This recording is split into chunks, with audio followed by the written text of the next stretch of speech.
Hello and welcome to a brand new Arseblog Arsecast right here on arseblog.com. How are you? Hope you're well. Thank you very much indeed, as always, for being here. I hope your week has been all right. It's been a sort of tricky one, hasn't it? Because it started with the disappointment of what happened on Sunday against Manchester City, and any defeat sort of lingers around like a bad smell. It takes too much time to dissipate and to disappear, but eventually it goes away and the air feels a little bit more fresh. And to be honest, I don't really know how to apply the rest of that analogy to the Newcastle game on Saturday. I mean, there is an obvious one, you know, that whole scene in Train Spotting when Spud wakes up in the morning and lifts up the sheets, but that's not an image anybody needs at the start of a podcast, is it? Even though right now it's right there in your head. I'm sorry. I really am. But this is what football is driving us to. This is what Arsenal is driving my brain to. It's not my fault. It's external forces beyond my control. I suppose I could just open up the metaphorical window and let the fresh air blow through. Sweet summer breeze. That's what we need. But what we've got is a podcast. And what we've got to do is talk a bit about Arsenal. So let's get on with the show. And with me today to shoot the Arsenal breeze a bit more than Arsenal have shot themselves in the foot of late, from the Stadio podcast, it's Ryan Hunn. Good morning, Ryan. Hi, Andrew. How are you? I'm good. Yeah? Yeah. Is this like I'm fine, honestly, I'm fine? I'm fine. I said this to you before we started recording, I spent an hour searching my office for my banking DigiPass thing, you know, sort of do the online banking stuff. And it's just always on my desk. And now it's not. And I don't know where it is. It's not in a drawer. It's not anywhere. And I know there's a universe in which Arsenal have beaten Bournemouth and Arsenal have beaten Manchester City and my DigiPass is on the desk in front of me. Unfortunately, we're in the different one, the not good one, or potentially the not good one, where those two results happened and my DigiPass is nowhere to be seen. So it does put the football into perspective. It really does. It really does. So yes, to sum it up, I'm fine. How are you? Where's your head at this morning? I'm all right, actually, I think. Yeah? I think the City result was a weird one, right? Because even though they won, it felt fairly positive from what could have been. Yes. So yeah, I'm all right. Yeah, I'm all right. I think the last time we spoke, I said I'm expecting it to be, you know, that lead to contract and maybe expand a little bit before the end of the season, and it's done that. Maybe I wish it hadn't have contracted as much as it had, but I still think it's far from over without jumping ahead. But yeah, so I don't know. I mean, the season has been so long and such a grind, and it feels like it's been quite an emotional, like struggle, for want of a better term. I've met quite a while ago. I was like, look, I'm not gonna try and overreact week by week, because otherwise it's gonna end me. So it's almost like I will worry about it at the end of the season to see where we're at, kind of thing. I think that's a bit of a self-preservation thing. But I think that's fine. You know, I do think that the angst and the things that we're experiencing are perfectly valid, right? For sure. These are normal emotions. Yeah.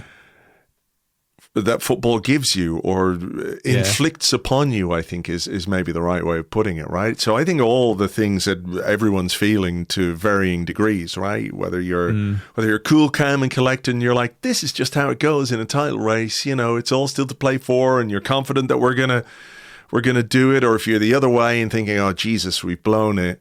I was sort of reminded this week of, I don't know if it was an episode of The Simpsons or if it was in the movie, but like Homer has a pig on a barbecue. You know that one where it sort of rolls down the hill and he's like, it's just a little dirty. It's still good. It's still good. And it goes into the river or something, I think. And he's like, oh, it's just a bit wet. It's still good. It's still good. Like part of me is Homer Simpson and Arsenal's season is the pig. And I'm like, it's still good. It's still good despite things not going, you know, quite the way we want. But it is, I think, incumbent on me anyway, and you're obviously in that place as well, that until such time as we have resolution one way or the other, I don't really know what I can say about, like, I don't want to speculate and project on, like, well, if it all goes terribly wrong, this is what must happen. I think we have to wait until we get to that point. There's quite a lot up in the air still. As well, there is, in terms, even if it is successful or not successful, even within that, there is so much up in the air. Yeah, I mean, there's only the possibility that we could win the Champions League and the Premier League in the one season. Yeah, isn't it weird that we're at late April and potentially on for the most successful season in the club's history? And everyone's just like, it's really weird. I think I feel quite lucky in the sense that doing Stadio, we're not Arsenal, we're not an Arsenal show. It's not a Manchester United show, despite Musa being a Manchester United fan. So I think what I've been trying to do is coping is to try and literally just focus on anything else for a show. Like, for example, I was at the Copa del Rey final on Saturday. It was the first time I've ever been to a Copa del Rey final, and it was amazing, like genuinely amazing. Real Sociedad won their first trophy in front of fans since 1987. It was amazing. Where was the final? It was in Seville. Right. Came through the airport. One of the first things I saw was a picture of Hector. Okay. Which was lovely. But I was in my all I wanted to do was just do like a 3-hour episode on Stadio on Monday about the Copa del Rey final. But obviously we had to do the Manchester City Arsenal game. Mm-hmm. So, I've been trying to find my, like, can we talk about like something else that's going on? How are Venezia doing in Serie B? Just yeah. What's going on at Hartlepool United this week? Yeah. Wow. Commentary got promoted. Cool. So I think I've been trying to do that and actually get to a few more games away from Arsenal and away from the Premier League to just almost like distract myself a bit. It is crazy though, isn't it? Because we're all it's like tunnel vision at this point, right? Where we're so invested in everything, and there is, I think, anyway, as hard as it is to sort of try and get yourself out of it and look at things in a more objective way. And I realize, because it's so subjective to all of us, that is extremely difficult, to sort of take the wider picture, and you can go too far and say, well, the world's in a fucking state, and what are you getting so wound up about football for? And ultimately football is the sort of most important of the unimportant things in the world, But that's why we looked at it, right? That's because exactly. we want to escape all of that stuff. Well, that's it. And now we're trying to escape football, and we're like, well, how do we escape from football and the world? I don't know. We go into a lot of the movies. stuff that's going on in football is mirroring or echoing the things that we're trying to escape from in the wider world. So you just end up waving arms around everywhere, everything, all the time, including your football, and you're like, And it could all be solved by Arsenal just scoring a few more goals and getting a few more points on the board, and we could just be, really happy. I mean, just touching on last night, I didn't watch, obviously. I went out to have some dinner with my wife to kind of, like I said, switch off and not think about football and not have football right in front of me. Were you expecting more from Manchester City than a 1-0 win? I was expecting them to win, but a 1-0 win seems like probably the best possible outcome we could have got from that game in all reality. Like, I know there's a way that Burnley could have got something, but I wasn't expecting that. And I was kind of expecting a 4 or 5-0, to be honest. Seems like the performance was what we expected, but maybe not the result. And therefore, I think we have to take those positives. That's a big opportunity missed for Manchester City. And I think that I was thinking about it afterwards. If that had been Arsenal that had closed the gap and gone to Burnley and had a real opportunity to cement a gap in goal difference, I just thought, I wonder what the the shows would have been saying about that afterwards. What feels like a real opportunity missed for Manchester City. What are they saying on the Noel and Liam football forum, this morning? I mean, I'm not going to look. But, I have no idea how different it would have been if it had been an Arsenal result. And I find that quite interesting. But also I think because Manchester City have closed the gap, maybe the next couple of games are going to be different in how they're talked about. But yeah, I mean, I didn't watch the game. I checked the score every now and again, and it got to about 20 minutes to go, and I thought, shall I watch this? Then I thought, no, because if they score a second, I'm going to be like, oh, great. That usually happens with some Bayern games in Germany. There's usually some times where, I don't know, like Augsburg might be 2-0 up after 25 minutes. And I'll be like, ooh. Well, turn it on. And then Bayern wins 6-2. Yeah. You know, Have you figured out that it's all your fault yet or not? Exactly. Yeah. You know, no, I just thought I'd rather just leave it as opposed to actually witness the second or third goals if they happen. But it looks like from the stats that they should have put a few more past Burnley. So, yeah, I mean, I think that was the one that we looked at in the calendar as, okay, this is going to be 5 or 6. And the fact that it isn't is a positive. And I think at the moment we have to take those positives because I think both teams are going to drop points for the rest of the season at some point. And so I think we have to prepare ourselves for those kind of swings for the rest of the season. You know? There is a lot of focus on goals and goal difference and potentially this title being decided by goal difference. I'm not sure it's going to come down to that, but it could, right? And it feels like and has felt like to a large extent that goal scoring has been something of an issue for Arsenal this season, which is counterintuitive because until like last week, nobody had scored more goals in the Premier League than Arsenal, not even Manchester City. They've overtaken us now. They're top on goals scored. The goal difference is exactly the same, yeah. So they're 3 ahead of us. And there is this focus on whether Arsenal need to lean into the attack and really try and make that possibility as slim as it can be by banging in a load of goals against the teams that we've got left to play. You know, how do you view the psychology of that? Is that a dangerous thing for Arsenal to consider? Is it something they should be thinking about? Or is it a case of, right, this is real one game at a time territory? Because ultimately, the best chance we have is to win all 5 games.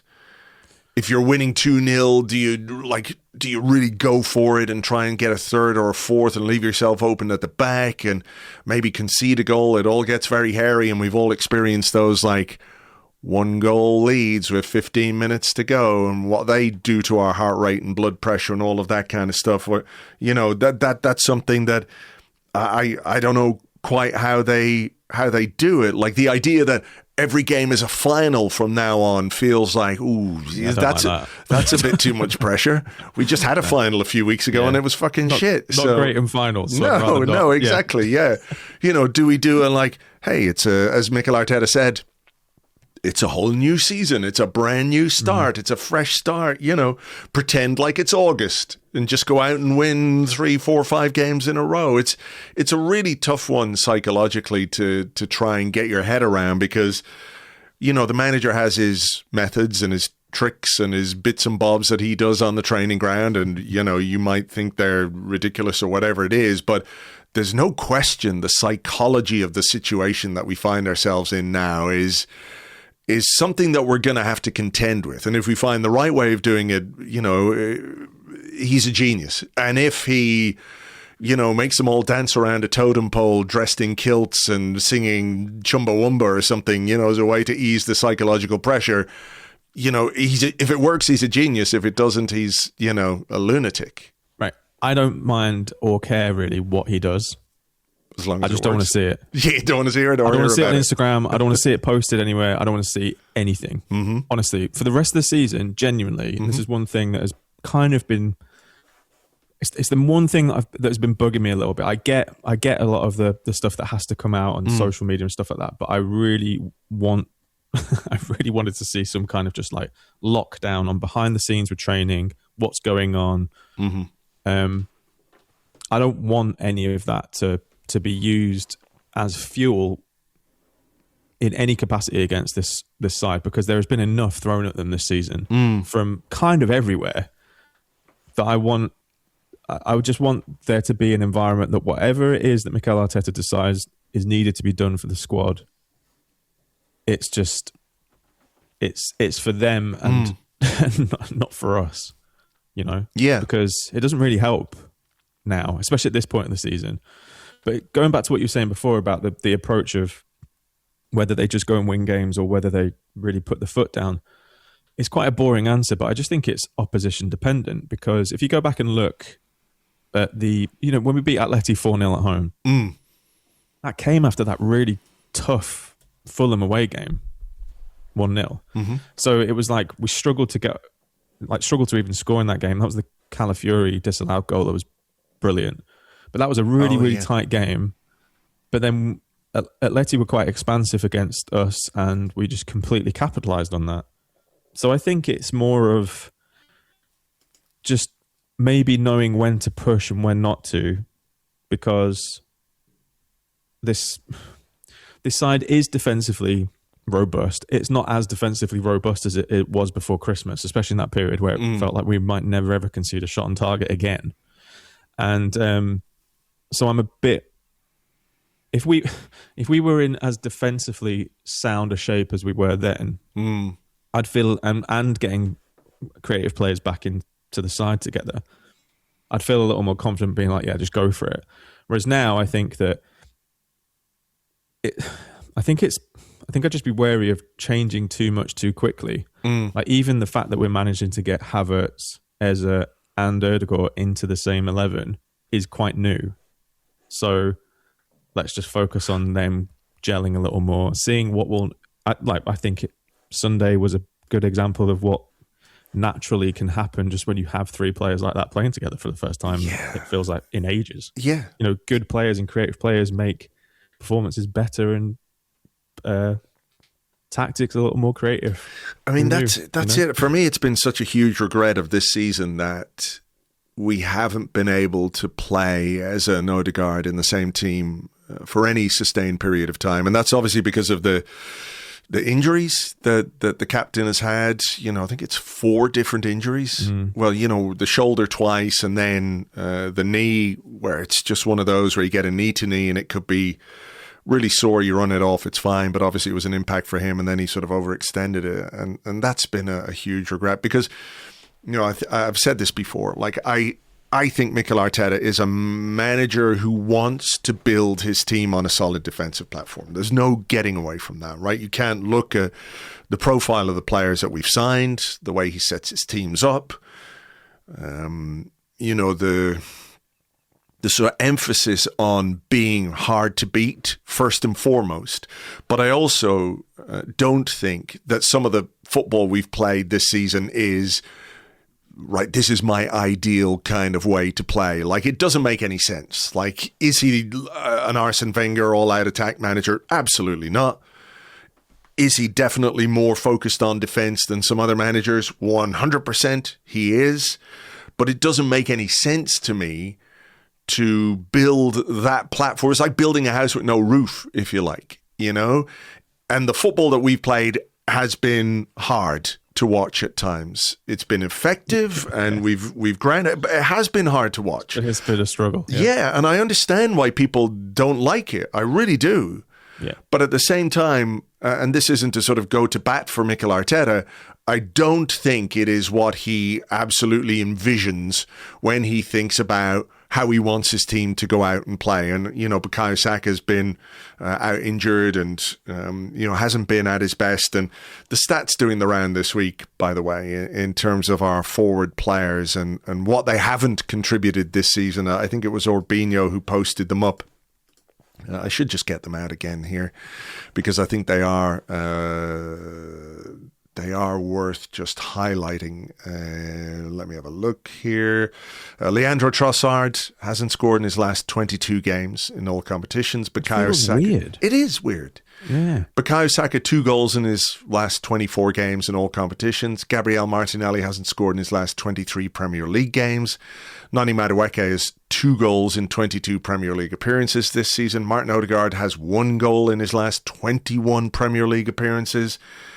Like, I'm not discounting the manager's responsibility in that. He has to be ultimately responsible for the end product of his players. But I think when you look at the underperformance from some of those players, you know, it goes a long way maybe to explaining why things have been a bit suffery and everything else. So it is a tough one, isn't it? You know, to because we can say now, yes, lean into Havertz, lean into Eze, lean into Odegaard, and I really actually hope that that's what we do, is we get as many of these players on the pitch at the same time as possible. But, you know, trying to cope with that level of underperformance and being top of the league all through that period is weird. It goes back to what we were saying about Arsenal being the team that scored the most goals, and you're like, really? Have we though? Yeah, we did until like last week. And set pieces have kind of fallen off as well, really, relative to what they were. So it's not even that. Jover out. Yeah, exactly. As soon as he got the mural, that was it. It's like you turning on the TV to the Bayern game. We're blaming North Banksy. You know, I don't want to sound like Matt Letizia, but it makes you think. So I have a bit of a thing about this. I was talking to Musa on Stadio the other day about the depth that Arsenal addressed in the summer.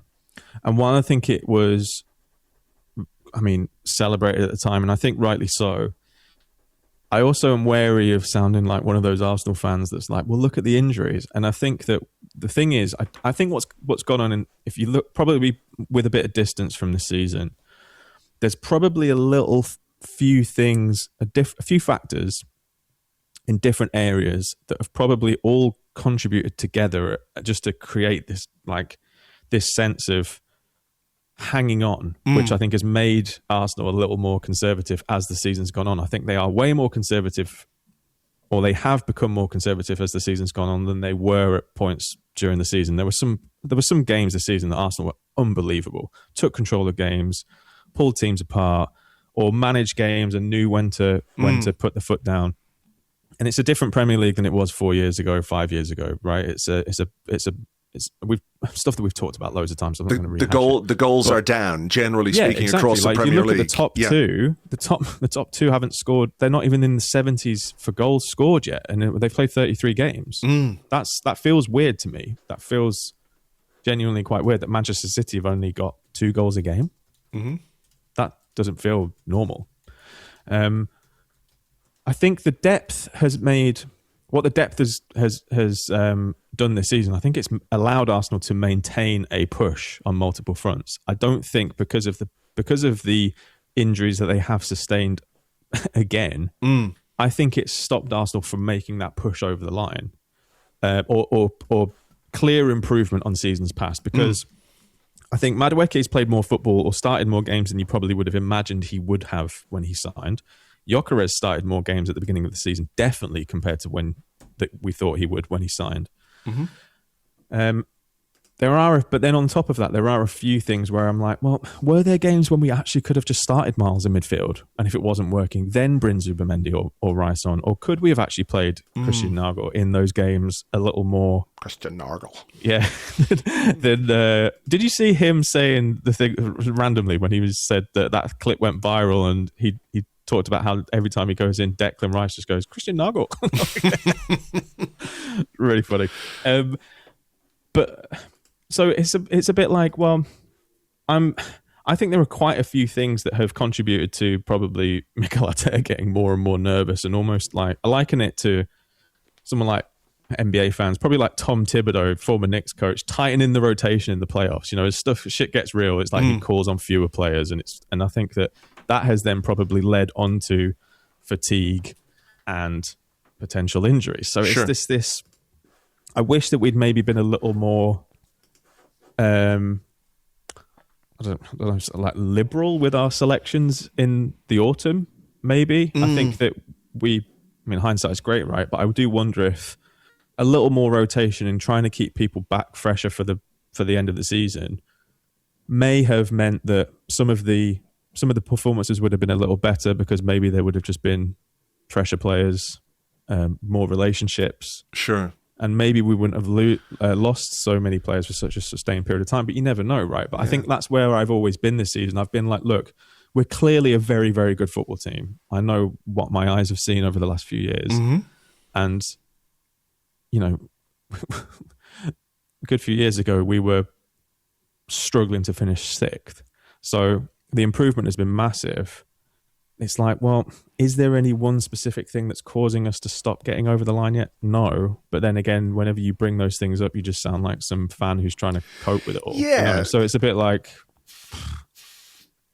maybe, do you know what? Maybe I shouldn't actually be doing a podcast. Maybe not. Maybe just keep it to myself. Keep it to yourself. I mean, listen, I think, you know, there is such focus on the end result, the finish line, that, you know, nobody wants to hear about, you know, the fact that you can't be where we are without being good enough to get over the line. That's a different question, of course. Exactly, yeah. You know, but I just, while you were talking, had a quick look at where the Premier League was in 2022 in terms of goals scored after 33 games. This season, Manchester City have scored the most, 66 to Arsenal's 63. In 2022, after 33 games, Manchester City had scored 80 goals and Liverpool were in second, having scored 85 goals. I mean, that's a huge swing, isn't it? Yeah, and that doesn't mean... I think this is the thing where, you know, when you had all of that talk of being like, oh, if Arsenal win the league, they're going to be the worst. Yeah, I mean, I was just like, no, actually, you're not watching what's actually going on in the league. The depth of the floor of Premier League teams is so much higher and has got higher year on year on year. Same with Wolves. Like, Wolves are not anywhere near being one of the worst Premier League teams, even though their points at one point, their points total would have put them in that category, and they're just not, you know? So I think that it's been understandably maybe a little bit difficult for people to fully grasp where teams are or how good teams actually are, because the landscape of the league is just radically different to a decade ago. How do you view the sort of like mentioning the parsimonious nature of this team in the early part of the season where we weren't even allowing the opposition a shot on target?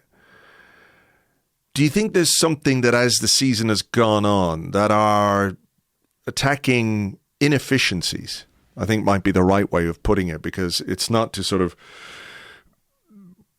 talk about any one individual, but as a team, you know, like you said, we've got eyes. We can see that Arsenal have at times found it difficult to score goals or be as fluid from an attacking perspective as we would like.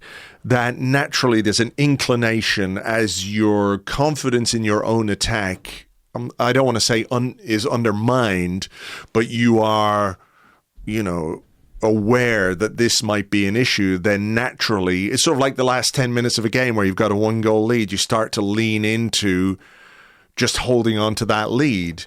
And that itself has sort of become or put a bit more pressure on the defense or the defensive side of our game.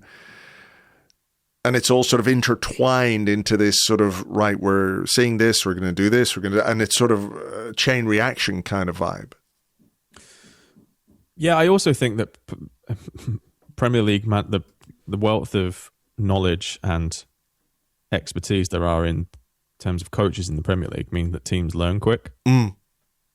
And what works for a month isn't going to work for 6 because people are going to figure it out. Yeah. The amount of analysts that are there at every single club studying non-stop. And there was like a week where all of a sudden Arsenal started taking short corners randomly. And I think that was because of something that they'd identified in how opposition defend, you know? It was a week. What game was it? It was a few weeks ago, right? It was a few weeks ago. I remember it, yeah. And so I think people have done a similar thing to Arsenal, but also as soon as someone like Jurrien Timber goes out of that side, opposition, that creates a whole other potential thing to exploit for oppositions. So was it the FA Cup game? Might have been. Can't remember. But yeah, I know the one you were talking about, and everyone was going... That's clearly like a thing that they'd identified. And so the level of detail that goes into every single opposition from every team in the Premier League, I think is probably like difficult for us to comprehend. And so, yeah, teams adapt and learn super quick. And the way that teams play rarely lasts a full season. Like, you look how different City are now compared to when they came to us for the home game. Different team. I parking the bus.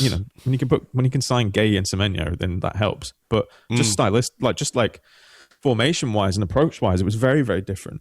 Mm-hmm. So yeah, I think that when things start to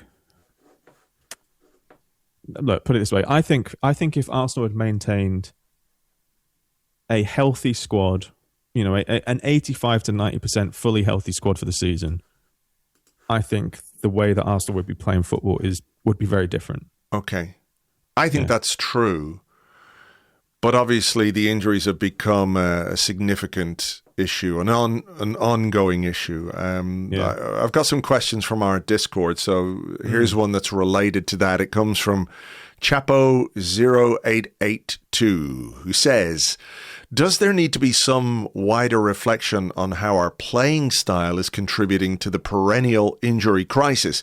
3 years in a row, we've been undone by injuries, and now some of our generational talents have become injury prone and run into the ground.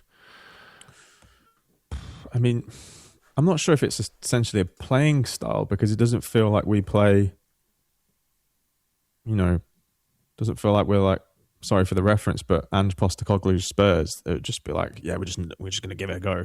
Did you see the stat though about like teams being outrun in the Premier League this season? No. Right. In 33 games, Arsenal have been outrun once. Wow. Once. So there's a huge physical effort going into that. Is that just Declan Rice? Like everyone else is normal, and then Declan Rice is just, maybe my beer, so. Or no, hold my, I don't know. I did enjoy the tonic drink. My Lucas Aid Sport or whatever their drinky partner is.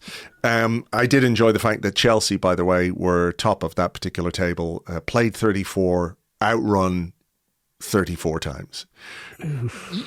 Which is hilarious. We might talk a little bit about Chelsea now in a minute because it's funny.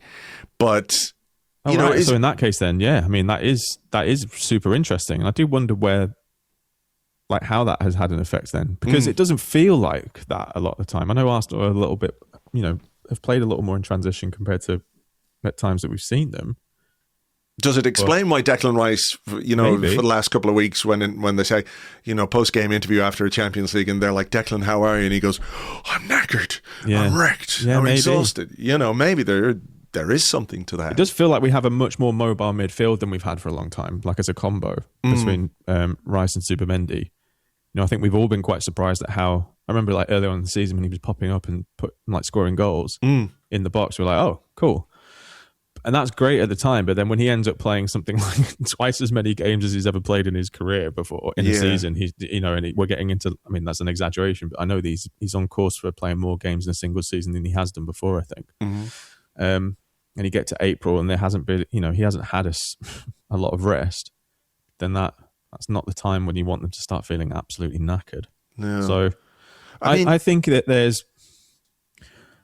I think this goes back to what I was saying before, though, right? So if we know that we know what our running stats are, and we know how we need to maintain a certain level, and if we drop below that, we're gonna be punished. Then I do wonder if there would have been more opportunities to get people into that side at certain points throughout the season. Miles is a big one for me, and I know that Miles, hasn't kicked on this season compared to last season. I think that's quite natural when you break onto the scene as rapidly as he did. I think the second season is quite often a struggle after that. And I know there was there was a couple of times when he got caught out defensively. But I do think there have been times this season where, I think of the Atleti game, how he broke the game open, actually. He made that pass in midfield for one of the goals.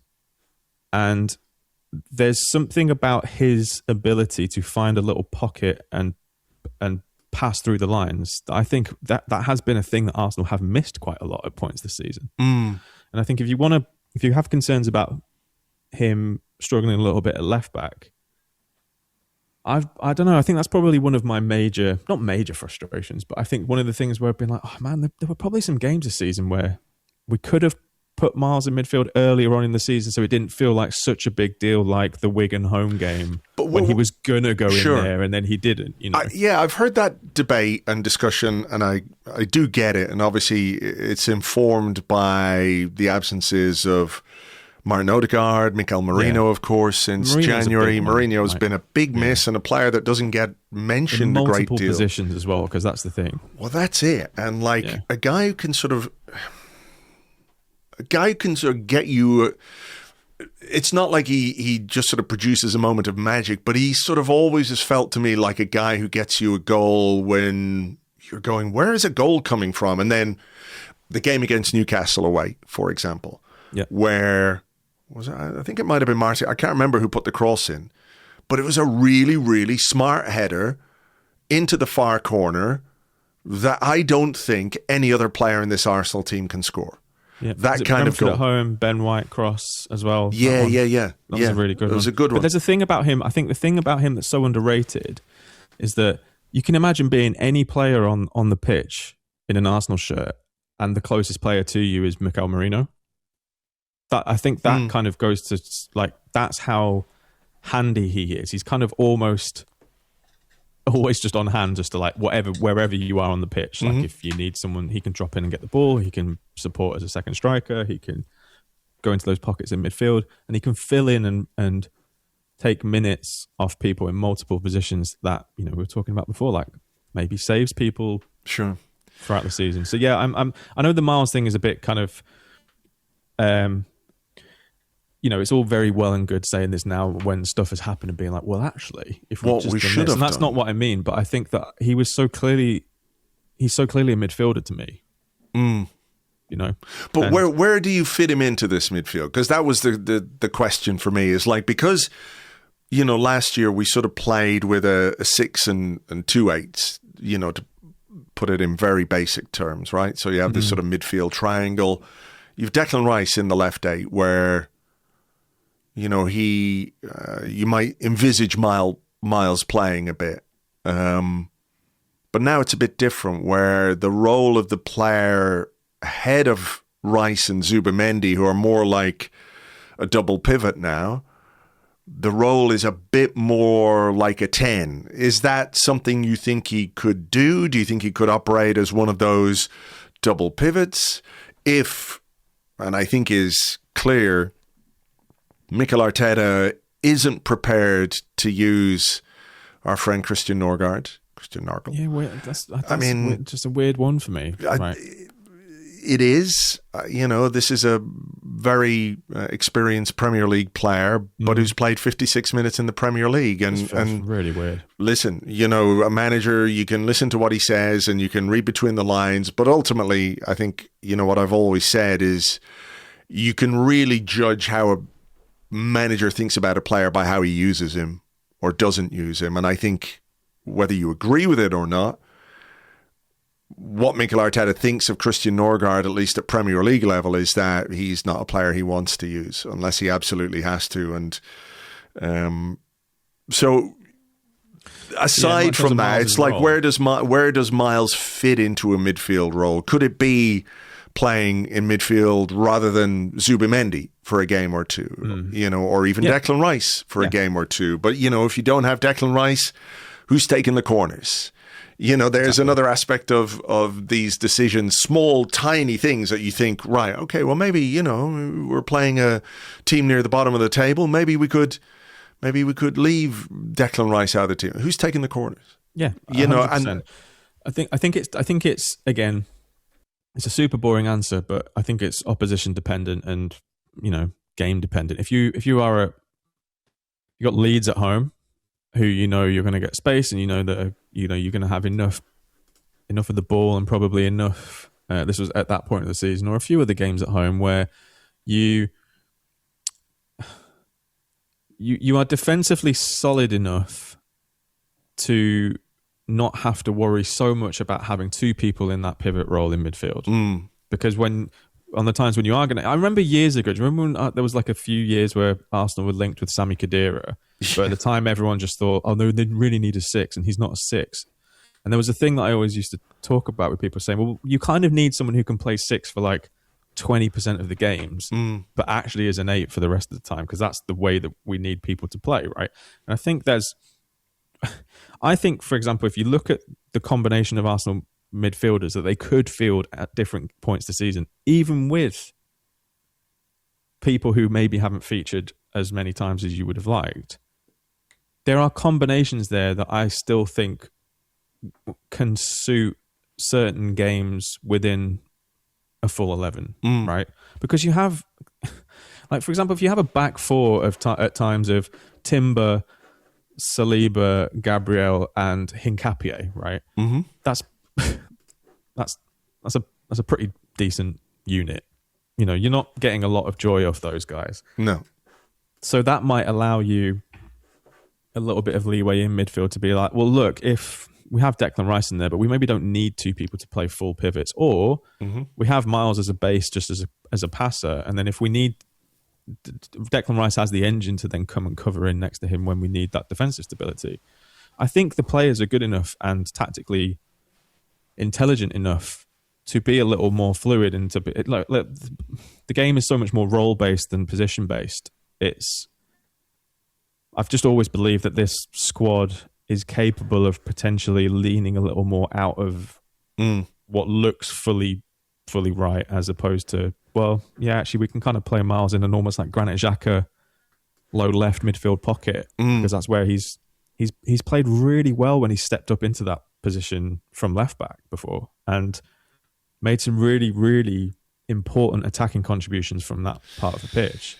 And I think there have been times this season where you've looked at the game and been like, man, if we just had someone in there who could just put a pass through, well, yeah, that would be great. I mean, that's why we had that whole, like, well, he could play Zinchenko as a, which on paper, sounding like one of those things, and I don't mean to. No, I know, but I think as fans, it's what we do, right? When we see that there might be issues, we're looking for solutions, and ideas kind of catch fire generally, and the Miles in midfield idea is, maybe one we were going to see, and we were robbed of that chance to see it. I think that's the key thing, because Mikel Arteta was actually going to do it. He was going to do it. Like, okay, I'm not like yelling at something. But then what was it like? Can we actually play for Marlon in midfield?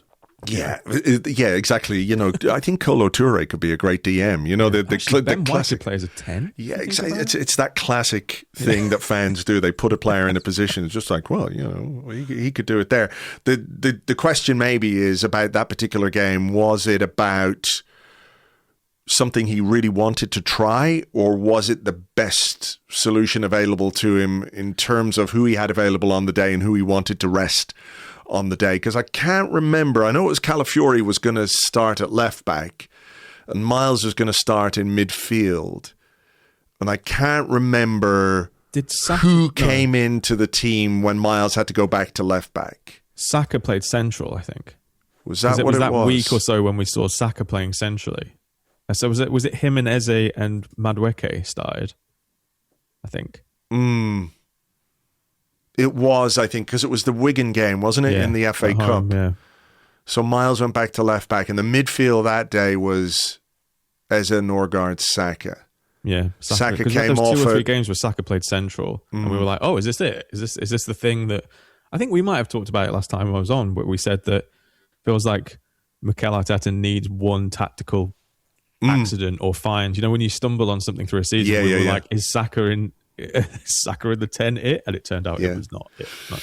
Here's another question from Simon King, given that we're talking about Miles, and he said, does the Hayland boy now come with additional pressure to be first team ready sooner? Are we expecting too much from the likes of Dam and Miles Lewis-Skelly to come in and be difference makers when the stakes are so high? There's a follow-on question. On a related note, on a scale of 0 to Saliba, how beneficial will the Waneri loan be for both player and club? So maybe deal with the first one first, and then we can come back to the Ethan one, because I think this is another one where, with hindsight, probably would have kept him. Yeah. You're so the Hayland thing, I think, there is, because I think there is just a bit of a longing, especially in the modern era, where team, everything feels a little identity-wise, especially in the Premier League, things become a little less specific. Mm-hmm.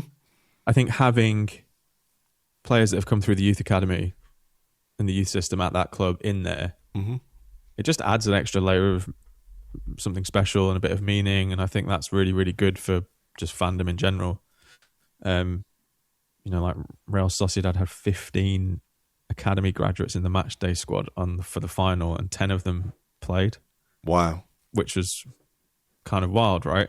I mean, yeah, you look at it's a cultural thing though as well, isn't it? Because you look at Barcelona, the players come through the Academy Athletic Club. Obviously, you have to be from the Basque region or related to the Basque region in order to play there, which is, in some ways wonderful. I do wonder if at times it might be like just a little bit frustrating as well. If you think if we just could get that number 9, but there's nobody good enough who's born in the Basque region in between this year and that year who can help us out. You can't go and sign. And I'm not saying that Arsenal should only sign people. No, I get it. We have a strict inside the M25 policy. You must be born on Holloway Road. Exactly.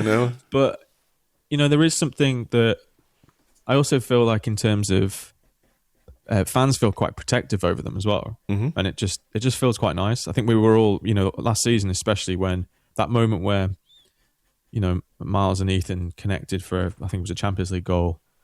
And it was the youngest age combo of a Champions League goal ever or something like that. It was like, that's just fucking cool. That's just cool. And they're our guys and we want to look after them and make sure they're okay. And they're clearly very, very good. So I think what happens is that when you have a season like Miles did last season, that's when the pressure comes a little bit, because I think there is an element of, and I think we've seen it with Max this season as well, where they're playing without a lot of that scar tissue and baggage that the more experienced players have had, and they're like, I'm getting a chance to go and play against Real Madrid in the Bernabeu, and I'm gonna.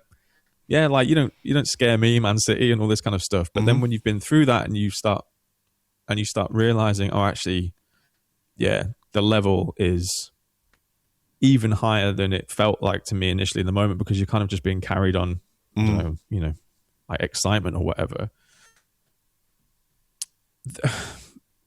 That second season is always quite difficult, and I think that there has been a little bit of, I weirdly don't think there's been as much pressure on Miles this season from fans. I think it's felt a little more like pressure on Arteta to, like, what's going on.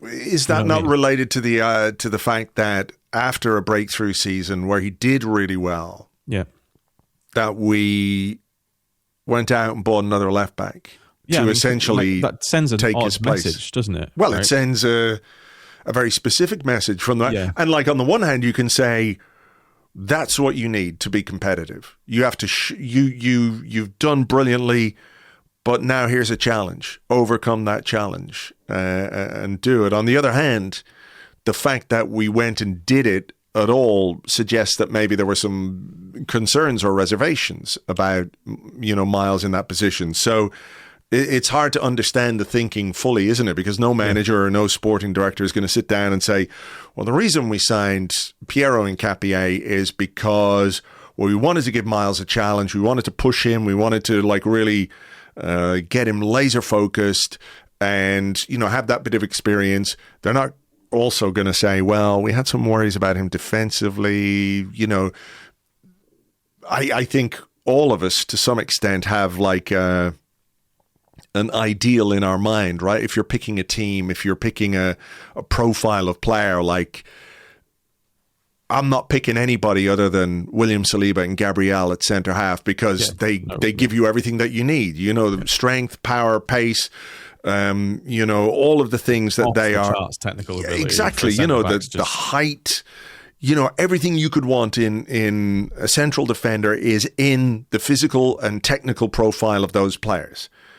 But then when you start going to other positions, like, do you want like a 5'8" fullback who's maybe a bit zippy, low center of gravity, or do you prefer, the Branislav Ivanovic version of things, which is Nketiah rather than Miles, you know, and I think that's kind of where it might come down to. There's a sort of personal preference in terms of the physical profile of a player that a manager wants in a certain position, and I can't help but think when you look at Calafiori, who's ostensibly his first choice as and when he's fit, but that's obviously an issue with him, and Nketiah, that there's a greater similarity between those two and Miles, who's a bit of an outlier physically when it compares to those two. Yeah, I think technically, though, Miles gives you a little more of what Calafiori does. No, I agree with that. I think the weird thing, I think you can probably understand being like, look, I'm not getting in the side because Ricardo Calafiori is playing left back, because sometimes when he is playing and you look at you're watching a game on TV and you kind of have to do a double take because you're like, is that Calafiori? Okay, that's Calafiori. Why is he? He's just decided he's going to go and play number 9 for a few minutes, you know. I think with Nketiah, I watched a lot of him at Bayer Leverkusen. He was very, very good and very important to that Bayer Leverkusen side that went unbeaten and did the double under Xabi Alonso. However, the Bundesliga is a completely different league. It's a completely different league. You know, Premier League side like Newcastle took a Champions League side's best striker and look at where they are in the Premier League. Liverpool took two of Leverkusen's best players last season. So the ability for Premier League clubs just to take that talent out, it means that the range of let's say abilities, you know, is that it's much bigger in the Bundesliga. Like Bayern this season have set an all-time goal scoring record in the league, breaking their own record that's something like 50 years old. Right. So it shows you how it's way more open. And I think that Nketiah, when Nketiah came in, I actually thought he would be a really good backup centre half option. That's where I thought he would be, because I think he is more suited. He felt like he was more suited to that in our system. However, the fact that he has played so much at left back, I think has been really good in some instances, and I think it's also had a knock-on effect to some of the stuff that we were talking about earlier in an attacking sense at points. So it's a balance to be made. But also for the Hale End thing, just quickly, because I know we've rambled on this, but I think that there's a balance to be made, right, between, for example, I think if Arsenal had won the league last season, I think Mikel Arteta is just a little more kind of, we're going to play Mars for this game, or actually, we're going to keep Ethan and we're going to play him here. And there's because you've done it, right? You've just done it. And so therefore it just buys you a little more freedom. Overcompensating in the market, perhaps. Yeah. Just looking at Bayern, 109 goals in 30 games. Jesus. Hey, but in the Premier League, how many would that be? Yeah, I know. What about the Waneri thing? Just on that, sorry, it's more like, even if that doesn't translate to, you know, the Champions League, or it's the reps. I think it's almost just creating the muscle memory of scoring like 5-6 goals a game. Sometimes that's really important, even if the levels can be different. But on Ethan, if they could have a do-over, I don't think they send him out on loan at all. I'd agree. It's a really boring answer, but I'm not sure we're going to fully know whether it was beneficial or not to maybe another 6 months or a year. Maybe as a life experience, it'll be, I think that's important, slightly formative for him, because he is still very young. Let's not forget, he's gone away. There was the promise of regular football, which he wasn't getting at Arsenal, and then he's sort of sitting around in Marseille, not really playing as much as he would like, or Arsenal would like. And I'm sure I saw some weird thing last week about how the more he plays, the less Marseille have to pay Arsenal in terms of a loan fee. There was something like that. There was a real, they really dangled the carrot to play him as much as possible. Yeah, because exactly, that's what it is. You know, sometimes those loan deals, it's like, well, if he plays more than 20 games, you've got to give us another big chunk of money. And it's like, well, we'll play him for 19 games. Harvey Elliott, at big one. Villa. It's completely just counterintuitive, season, you know? But at the time, again, it's sort of hindsight is 2020 and all that kind of stuff. At the time, obviously, Marino wasn't injured and Odegaard wasn't as injured. I mean, I could see the logic for it if he was going to play, but given that he hasn't played, it's not been a decision that stands the test of time, I should say. And on that, I don't know if there was a recall clause or what. I don't think there was. But then you may have to think, well, okay, is that something that they need to work a little harder on for deals like that in the future? For that, that potential situation to happen again? Because there have been points this season where we could have really done with bringing on Ethan Ranieri. Yes. Especially in the back half of the season. And that one feels like a little bit of like I understood it and I thought it could be really good for him. That feels a little bit self-inflicted. Is it one of those where, as I said at the time, we didn't have the injury to Marino and Odegaard, I think, was sort of thereabouts before he picked up that other injury. But is it just the case that a club with a history of injuries like ours should have just said, we're going to get fucked at some point. Go anywhere. Nobody's going anywhere. You're all staying here. We need you. And that's sort of the end of that. Or is there a duty or a responsibility to a young player who's got a lot of potential, who wasn't really playing, whether you think that's fair or not? That's the reality of the situation he was in. So is there a responsibility to think about the player and how he develops and to sort of play the longer game, if you like? Or is that responsibility on the manager in the first place to actually give him the minutes that he needs in our team rather than somebody else's? So I think the Eza signing for Ethan felt quite similar to the Nkapie signing for Miles. Yes. Whereas it's like, okay, well, that's a bulk of your minutes gone. But then again, there have been games this season where, especially early on in the season, when you like, actually, we can give Ethan half an hour here. If a player of Ethan's age and at his point of his career, and I think the same goes for Miles, especially after last season, if they're getting regular half an hours or 2 half an hours a week, that's very, very different. I think that paints another picture because A, they're integrated into the squad and they feel like they're actually contributing a bit. I think that is the one thing. I know the margins have been small this season and we've talked about all of that, but I do think there have been points this season. It's the one thing where I'm a bit like, it's probably my biggest criticism over Mikel Arteta this season in that sense, even though it's not really like, but it is like, I think there have been moments where you could have got these guys on the pitch and they could have contributed, or even in moments where there were games where the game was so clearly done.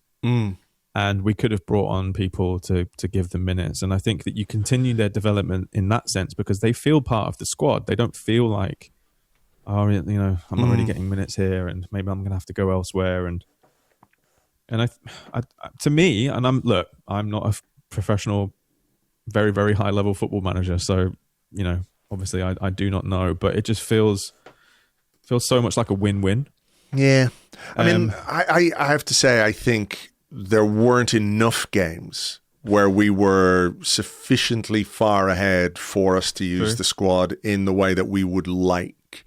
Too many games were sort of in the balance heading towards the final stages where, if you're 3-0 up at home, 75 minutes gone, bang, just fucking make the changes. If you're a goal ahead, you want to rest Declan Rice because he's run around like a horse all day. But you can't because you need that sort of solidity on the pitch. So maybe it all comes back to goal scoring and how difficult it's been to score goals, I'm trying to see. So Ethan didn't come on. Was he even in the squad?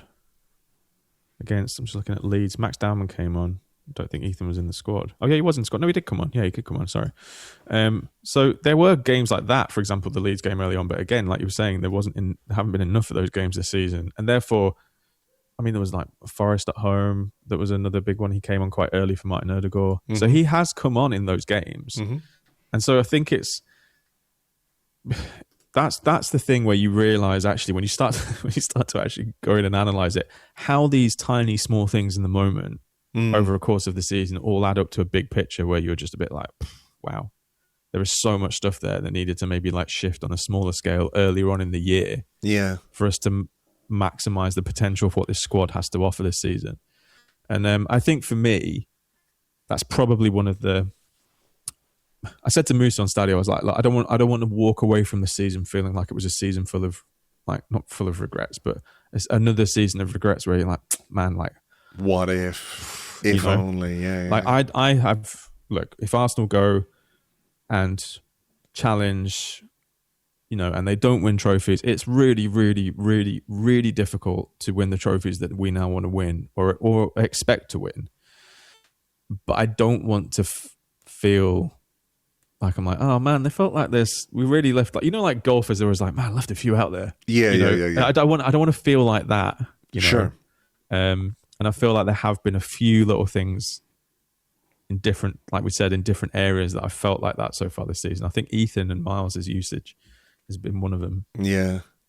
I mean, that's. I think I said this to Lewis on one of the Patreon pods this week. I enjoyed Tim Stillman's framing of where we are now as a playoff. Yeah, where we are the golfer who's gone down the 18th with a 2-shot lead, and we've stuck it in the bunker, or we've put it, driven it into the trees, and you end up with a double bogey, and it looks like you fucked it. But your playoff is your chance for redemption. And that's kind of the way we have to approach it now. It is a 5-hole playoff, 5-game playoff. We've just got to dig in and trust in the quality that we have. And let's do this one to finish us off, because we need to get out of here. Treads on the Discord says, good morning. What effect will being behind have on us? Am I alone in thinking it might actually loosen us up a bit to just fucking go for it? Or is are we early on in the season? Are we in the hopium copium sphere here? But like, I can see some sense in that. I can see some logic in that as well, that there is something different about leading the pack and chasing the leader, if you like. The dynamics are different. The pressure is different.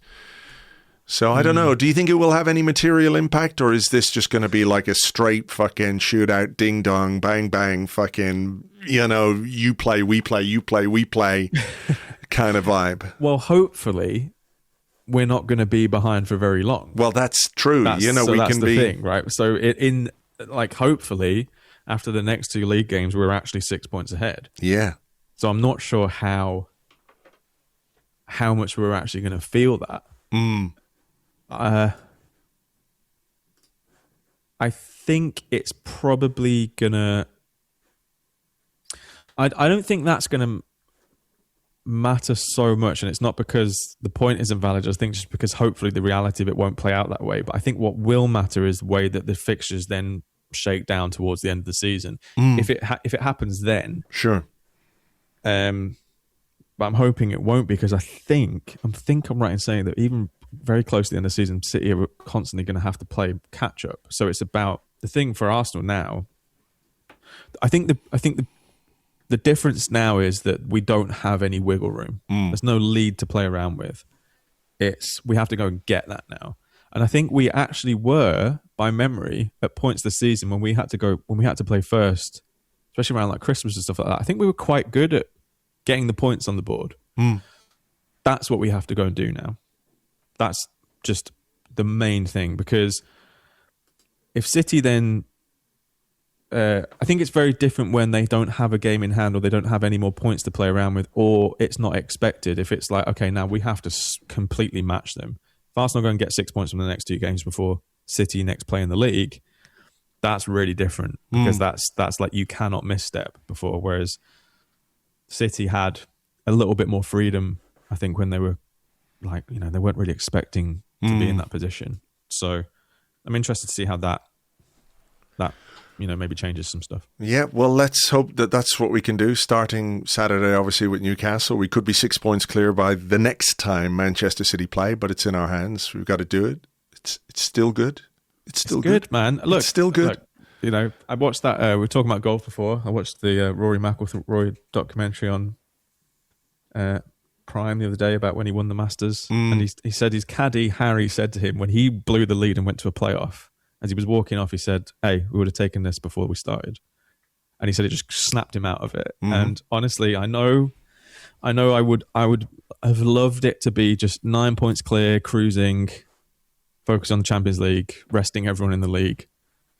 But again, at the beginning of the season, if someone said 23rd of April, you're going to be in the Champions League semi-final and level on points with Manchester City at the top, I would have been like, yep. Yep, you take it. Context is obviously king. We are where we are because of what's happened up to now.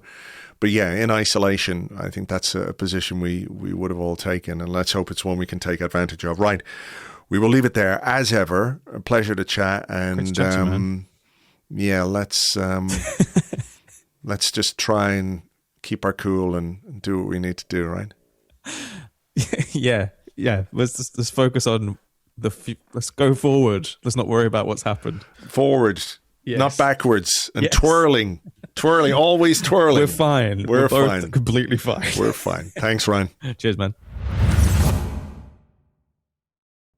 Thank you very much indeed to Ryan. You can find him on Blue Sky. He's at Ryan Hunn. And of course, he is the co-host of the excellent Stadio podcast, which you should have in your rotation if you don't already. Right. I think that's just about that. Just a quick word about the fundraiser, which is still going, obviously, throughout the month of April. The target that was set before the fundraiser kicked off was £200,000. The current total is £388,134 at the time of recording, and there is still 7 days. There are still 7 days in April remaining, so it's not beyond the realms of possibility that we could push this over the £400,000 mark. And as Elliot has explained, that would fund the Coaching for Life program for years to come. One full cycle of the Coaching for Life program, which is run by the Arsel Foundation in the Zaatari refugee camp in Jordan. So thank you to everybody who has made a donation thus far. If you're in a position to give a little, whatever it might be, it would be greatly appreciated and obviously go to an incredible cause. So maybe between now and the end of April, we can get that well over £400,000. You can find the link to the fundraiser in the show notes. And next week, I was going to do it this week, but because my banking DigiPass is nowhere to be found, I've got to order a new one. I'll give you the details of where the Arseblog donation for the month of April are going to go. As you know, every April we give everything that we make on Patreon and a little bit more to good causes. We've already given a €25,000 donation to the fundraiser, and we will be doing more on top of that as well. But the details of that I will give you once everything has been done and made, and the bank transfers and all of that have been done. I'll tell you where exactly those donations have been made. In the meantime, though, you can sign up for our Patreon knowing that you get instant access to everything that we do on there. And for this month only, if that's all you want to sign up for, your subscription will go to help those good causes. You can do it at patreon.com/Arsblog. $6 a month. That's all it is. The price of everything in the world is going up and up and up and up. Inflation. Our price remains the very same as it was the day we launched our Patreon back in 2018. $6 a month plus sales tax if that is applicable in your country. And you get access to everything that we do on Patreon. Tomorrow we'll have a preview podcast looking ahead to our game against Newcastle on Saturday. You don't need me to tell you how important it is, what the result needs to be, but we'll talk about how that might happen, who we might have available, and more after Mikel Arteta's press conference on Friday lunchtime. For now, thanks for listening. Thanks for being here. Thanks for downloading and all the rest. You know how much I appreciate it, how much everybody here at Arseblog appreciates you being part of what we do. So for now, folks, take it easy and we will catch you on the next one. Until then, cheers. Bye-bye.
Hello, this is just a quick message to anybody expecting an end bit to this podcast.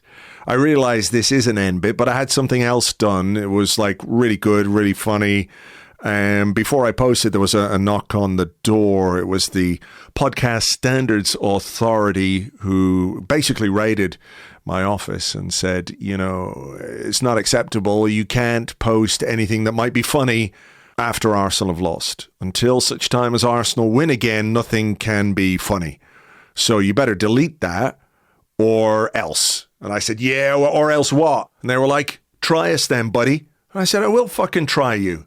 I will. I'll try you on like a cheap suit. How do you like them apples? And they were like, there are no apples. I can't see any apples here at all. In your office, lots of microphones and some foam and shit, but there's no apples. What apples are you talking about? I was like, oh, God, they're metaphorical apples. They're not real. And he was, how can I know if I like these apples if they're not real apples? Are they Golden Delicious? Are they Granny Smiths? Are they the red apples that when you bite into them, there's always a bit of the fucking skin of the apple that gets caught between your teeth? Which kind of apples are you talking about? I said, I don't have time for this anymore. I've got to get this podcast out to everybody. So why don't you just turn around and go back where you came from? So that's what they did. They turned around and they went back to the far recesses of the weirdest corners of my brain. And I think we can chalk this one down as a victory for the common man. Now, where the fuck is my Digipass? God damn it.